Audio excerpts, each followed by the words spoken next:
This next poem is called Dinner with Ayn Rand, the Ballad of Alan Greenspan. Alan Greenspan, it's thought that he had an affair with Ayn Rand, and he was seen going into her salon on Fifth Avenue in New York. And it wasn't really known for sure if it was just platonic or if there was something more to it. She was lying in the valley when I saw the curve of her hips.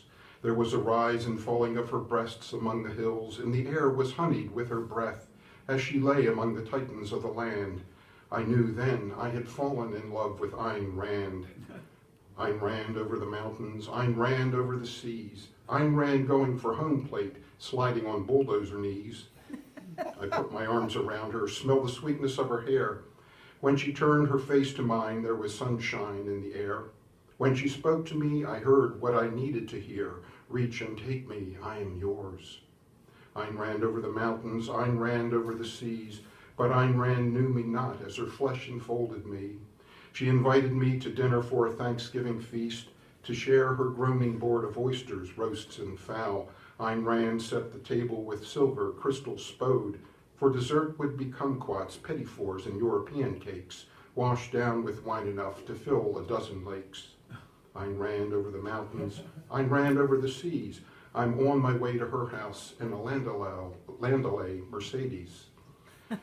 Knocking on her front door, the doorman let me in. I walked into the hall, and there stood Ayn Rand, wearing a silk gown, white gloves, and diamonds. For her, I wore a black tie and Italian shoes, and I placed upon her finger a golden ring. We feasted at her table all night long. When the sun rose, we took a stroll upon the lawn. Returning to her parlor, 300 years had gone. Ayn was as young as ever, but I was consumed. With empowered vision, she looked into my eyes. With cold precision, she cast me aside like a worn-out car or coat that's out of style. She shrugged her shoulders, and I was dissolved.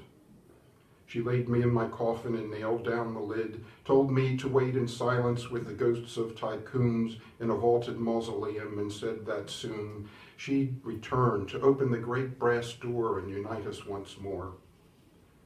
Gone are the mountains, dried up are the seas. She could not cross the river dark in a Landaulet Mercedes.